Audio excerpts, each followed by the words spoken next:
Hi, I'm Alex. I'm from the University of Liverpool. The title of our paper is What the Students Want, Towards an Instrument for Students' Evaluation of Quality of Learning Analytics Services. So the aims of our conceptual paper were to firstly highlight the importance of service quality in learning analytics. In particular, we wanted to convey how future learning analytics services should be subject to quality assurance measures. In other words, we can't assume that any service in place won't be without its problems. For example, students may perceive the tools or service offered to not align with what they initially expected, such as the information not being relatable to their needs. So if we're not able to identify these problems early on, there's a risk that learning analytics will not be used by a majority of students due to their negative attitudes towards it. So to address this issue, we aim to develop an instrument that measures the expectations of students towards learning analytics services. And I'll be presenting some results from our pilot study of the questionnaire we developed, and I'll also present some ideas for future directions, particularly on the need for an instrument to assess perceptions of learning analytics services and how this all can be placed within a framework of human behaviour. So we can consider service quality as a user's subjective assessment of whether their expectations about a service were met. So to elaborate upon this, here's a simplistic overview of service quality. So before we engage with any service, we hold pre-trial beliefs, also known as expectations. For example, if a university offered a learning analytics service designed to provide regular updates about my performance, I'd hold various beliefs about the timeliness and accuracy of the information provided. These beliefs may have formed through receiving various information from the university, peers, or instructors. And then when I start to utilize and become exposed to the learning analytics service, these cognitive beliefs will become disconfirmed. And this can either be positive or negative, dependent upon whether the service meets or fails to align with what I initially expected. So the system may provide me with timely updates on my learning, and this information may be both accurate and relevant to my needs. So what I'm perceiving there is an alignment between what the service offers and what my expectations are. So therefore, I'm more likely to hold an attitude towards the learning analytics service that is positive. Whereas if a service I perceive does not meet in these expectations, this will lead me to hold a negative attitude towards the service. And if we consider this in terms of the theory of planned behaviour, or the theory of reasoned action, the attitudes that arise through the disconfirmation of beliefs can affect our intentions to use the learning analytics service in the future. So providing a good quality of service can be an important factor in encouraging users to continue using your service. And service quality isn't constrained just to businesses, it also applies to education. So through the use of teacher evaluations and student surveys, not only can the information aid prospective students in deciding where to study, it can help the university identify aspects of a course that need improvement. And without taking these measurements of service quality, there is a risk that higher education institutes can perpetuate an ideological gap. So this means there is a gap between what students expect from a service and what the university believes that the service students want should be. And it is this persistence of this gap that can create a lot of dissatisfaction within the student population. So we can also view learning analytics as an additional service provided by higher education institutes, as it is designed to support students' learning, such as through the provision of visualizations on how one individual's performance compares to their peers. And if we view learning analytics as a service, then it too should be subject to quality assurance measures, as without the continual evaluation of such services, then it's likely that problems could endure without resolution. And persistence of these problems are more likely to lead to students holding negative attitudes towards the learning analytics service in general. But what is problematic with learning analytics is there are a lot of stakeholders involved, all of whom will hold different expectations and beliefs about what they want from a learning analytics service. So an instructor may want to know how a handful of students are performing within a course, whereas a manager may want to know how a handful of courses are running. And it's these variations in expectations that could be detrimental to the overall service, as it may result in a service that satisfies the expectations of one group over and above the rest. And it's not to say that the learning analytics community has ignored the pivotal role of evaluation, as the delicate checklist does provide a method of standardizing the evaluation of learning analytics tools. But we should now be moving on to explore how students perceive these services to be as a way of improving attitudes of the main stakeholders. So with this in mind, our aim was to develop a questionnaire to explore students' expectations of learning analytics. And we've chosen to concentrate on expectations, as due to the majority of universities not having a full learning analytics service in place, they won't have any perceptions of what these services should be. So still, the exploration of expectations will be beneficial, as with the development of policies about learning analytics, the results from this questionnaire can provide a way of collecting students' views about learning analytics and accommodate these into any policies that are developed. What's more, this questionnaire can be used in conjunction with theories of human behaviour to explain students' intentions towards using learning analytics. So in order to create the survey items, I initially conducted a literature review of learning analytics papers, mainly concerned with ethics and privacy issues. And within these papers, a number of themes did regularly come up, which can be grouped into the following types of expectations. So we have ethics and privacy, and this is mainly related to the idea of whether students expect the university to keep their data secure and use it appropriately. We have meaningfulness, which is related to the feedback from learning analytics. So do students expect this to be easily accessible and meaningful to them? We have agency, which relates to whether learning analytics should be student-centered.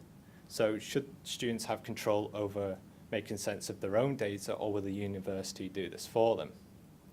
And finally, we have interventions, which is concerned with what students expect the results of learning analytics to be used for. So will it be aimed at improving academic skills, or will it be more focused upon emotional support?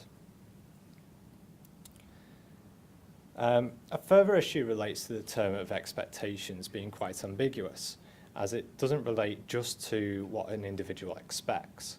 Instead, it can be thought as either predictive or desired.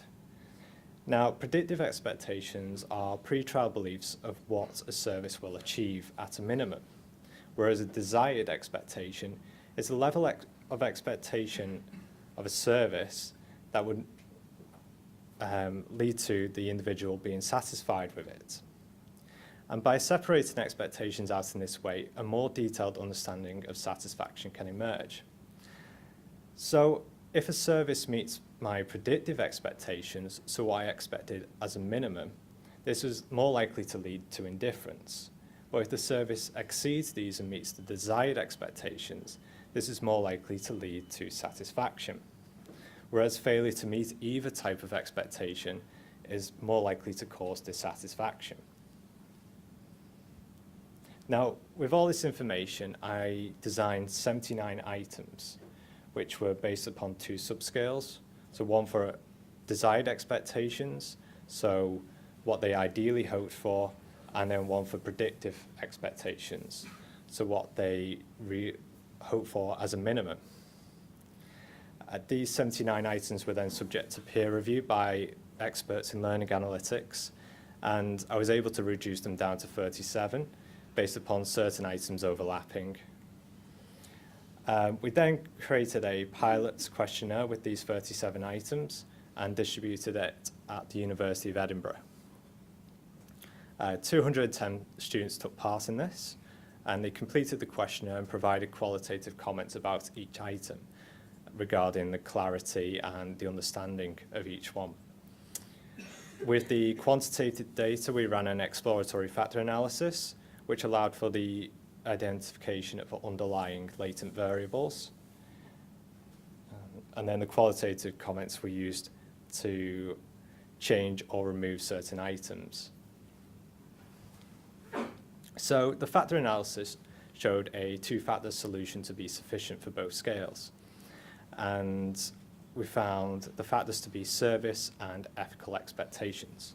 So service expectations relate to whether the feedback from learning analytics is meaningful, is it understandable, and what type of interventions will be used.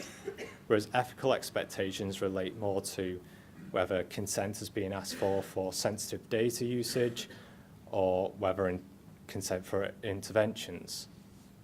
And the reliability for the scales for these two items are good.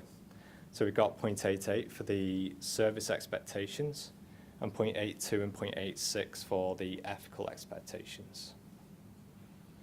So I'm going to now provide some basic results from this study. So here is the lowest average response, and this is related to whether teachers were obligated to act on a student being found to underperform. This is the highest average response for the predictive expectation scale, and this is related to whether the university should ensure that all data is kept securely. The highest average response rate was for the desires expectation scale, was for whether consent should be asked before data is given to any third-party companies. The smallest difference between these two subscales was related to the use of identifiable data. And this shows that the desires and the predictive expectations were very similar. So in terms of policy, this shows that as a minimum, consent should be asked for before students' data is given to third-party companies. The greatest difference between these two scales was for the item concerning the feedback being meaningful. So the next steps of this research project are to first redistribute the questionnaire to a larger sample of students, and then rerun the factor analysis to assess the reliability. And then a final distribution of this questionnaire will be undertook in order to confirm the factors that we found. And once this expectation scale has been developed, there is a need for a corresponding perception scale. And through this, we can see whether the expectations of students are being met in learning analytics services.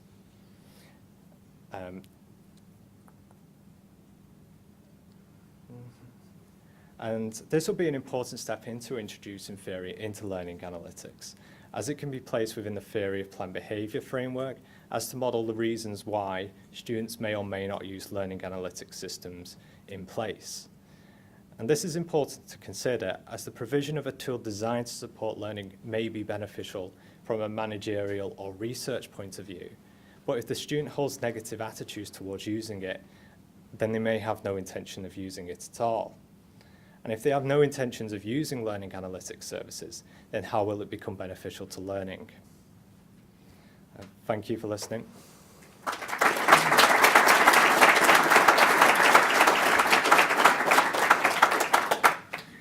So thanks very much, Alex. So now we've got 5 minutes for questions. If we don't fit all the questions in, they can spill over into lunchtime. Hi, just before I worked for D12, an LMS vendor or VLE vendor. I really appreciated you asking the students about who gets access to your data. I wonder, from your interpretation or experience, the nuance of outsourced to a third party. So in the situation of an LMS or VLE, the data's already in the tool and being provided to that vendor. I'm wondering if the student experience or perception is that analytics generated from a VLE or LMS is outsourcing to a third party or not, and if that needs consent. Because the type of data, the educational data, is so broad, we use the term educational data, and that's considered like grades and other forms, demographics. So whether these would be permitted to be used within these other tracking data. I think it'd be quite complicated to say where the barriers are between this is third party already. So No, I appreciate the complexity, and we take this really seriously. We really want to make sure everyone feels that they have sufficient consent and that there's enough privacy and security around the data. So, thank you. Simon. Hi Alex, this is really important work, thank you. My question is, does it matter how literate students are as to what they actually think learning analytics is in terms of this tool? So if they're very naive, is that going to really shape the kinds of answers to your questions from ones who have some stereotype about what it might be, or who might have seen very advanced analytics and have a completely different understanding of what it might do? I think that's quite interesting. I think the type of information students receive, it'd be interesting to see how this shapes their expectations and see if there is a difference between naive students and more informed students. But it would be something to consider in the future. So is that addressed in your questionnaire? Not as yet. We have looked at different levels of study, so from undergrads to PhDs. So that's something to consider when we've got more data. Any more questions? If there are no more questions in that case, I'll Okay, thank you. Alex very much.